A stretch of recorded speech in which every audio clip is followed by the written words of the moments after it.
Sup people, Tyria, Quaggan Lord here, just coming at you with another Let's Play and vlog. Sorry I didn't get this to you guys earlier.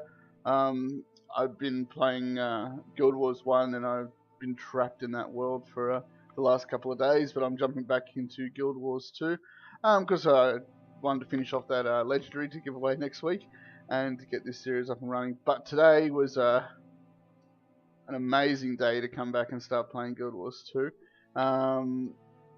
The Living Story release came out this morning, and what a story it was.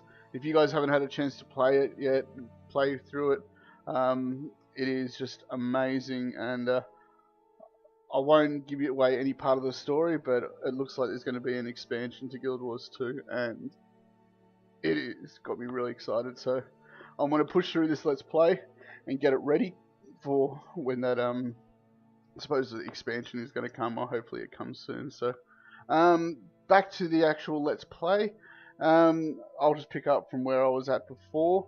So, I'd just hit level 10. I've been sent some mail from Kate, and she's asked me to come back to the starting area to do some missions. So, basically, the difference between when I first started playing the game just over 2 years ago and now, the living story has been pushed back 10 levels. Or the personal story, and we all know it was pushed back for our key farming. ArenaNet say it was for other reasons, but it was to nerf key farming. You can still get away with key farming, but it's just not as quick. But yeah, the whole thing pushed back 10 levels. It kind of disassociates the player character from the actual world, I feel. Because when I leveled up my first character in game, I spent a lot of time following my personal story, and I leveled up with my personal story, so I'd do anything I could so I could play the next episode, the next part of that story. Now it's every 10 levels. There's a couple of pros and cons for this. The negatives, in my opinion, is you have to wait every 10 levels. You can't say, oh, 2 more levels and I can see the next part. You got to wait 10 levels and then do it all in bulk. A couple of positives for that: if you're really into your armor stats, and you got to have the best stats for your as you're leveling up as well. It makes it a bit easier for your story, so you only have to really buy armor every 10 levels or so. So that's not too bad at all. Also, if you're not as confident with the game, you get to learn a little bit more. You get a bit more used to the skills and the class before you get thrown into the story. So your survivability goes up a bit, and you're pretty much matched. You can get armor and weapons for that level, so you're on par with the whole story. So that's a positive as well. So take it as you like.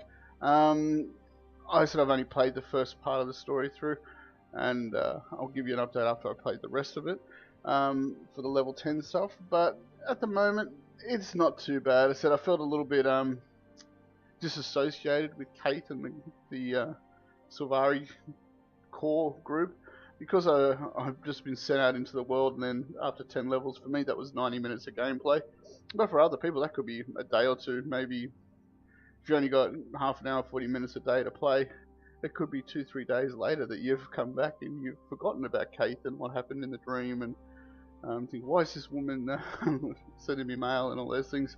But yeah, it's just you lose that that fluidness from what used to be there. But moving on, other things that I've noticed, not so much really. I wanted to do the dailies, because when you log in, you get a big chest for logging in, and this is your dailies. And I was playing stupid. I know the maps, and I can go out and do most of these things anyway. But I was kind of pretending to be a new player and trying to get that whole new player experience. And I've put in map chat, Ascalon Vista. What's Ascalon?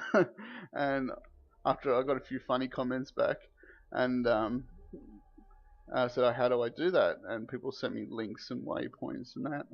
And I said, oh, I'm new, only got the starting area. And then they said, oh, you need to go through Lion's Arch. I didn't know where I pretended I didn't know where Lion's Arch was. I actually expected somebody to maybe come and show me the way, because it's something I would do if someone asked that in match chat. I said I'd party up with them and lead them on their way, and for a few reasons.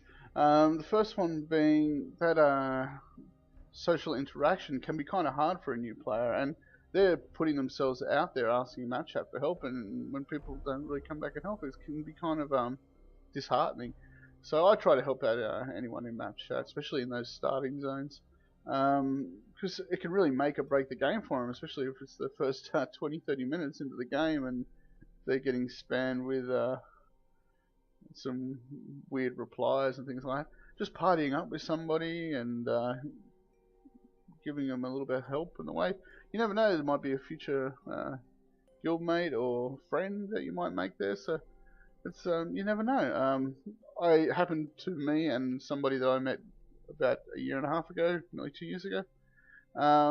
He asked a question in map chat and I responded, showed him how to do a Vista. And we ended up being partied up for the rest of the day, and I was helping him level and a few other different things and answering any questions that he had about the game, and he had a lot of questions.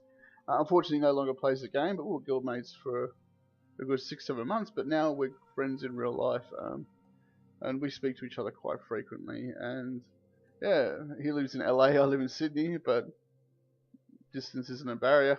And guys, you never know, you might even meet your future girlfriends out there just helping somebody, or vice versa. So girls, you might meet a future boyfriend. So it's always good to be nice to people in map chat.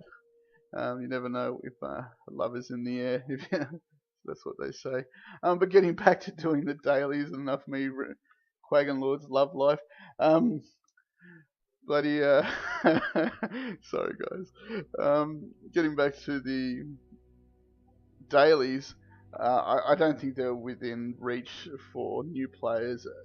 I think you've got to be level 15 to 25 maybe in that zone when they start becoming accessible. Only just due to things like daily Shadow Behemoth. If you're started off as an Azura or a Norn, you're not going to be able to do the daily Shadow Behemoth on your first couple of days because you don't even know where the thing spawns. If you clicked on it and it said, and it showed you on the map, oh, this is how you get there. Kind of like the tracking for the personal stories, this is where you got to go. If you could link it and it would show you directions where to go, maybe it might be a bit different then. But that's just a suggestion on my side. Maybe I'll put it in the CDI. Just another thing, guys, just on a personal note, my guild Quaggan Op is still recruiting. We're getting a bit larger now. I think just hitting on 70 members now. And we're always looking for more awesome people to join. So we play a lot of Pacific time and Oceanic and late night US. There's a few guys now US prime time, so I'm looking for especially officers to join the guild and build up that US prime time side of the guild. So if you're interested, whisper me in game or leave a message down below, and I'll get you guys an invite and show you the ropes. And I'd really like to build up that NA primetime side. Also, I'm going to be having a few giveaways attached to this series, so if there's any suggestions down below that you guys like to see, don't say legendary again because that kind of burnt me out last time, but I'm more than happy to give away other different things. So hope to see you guys in and around Tyria, and see you later. Bye.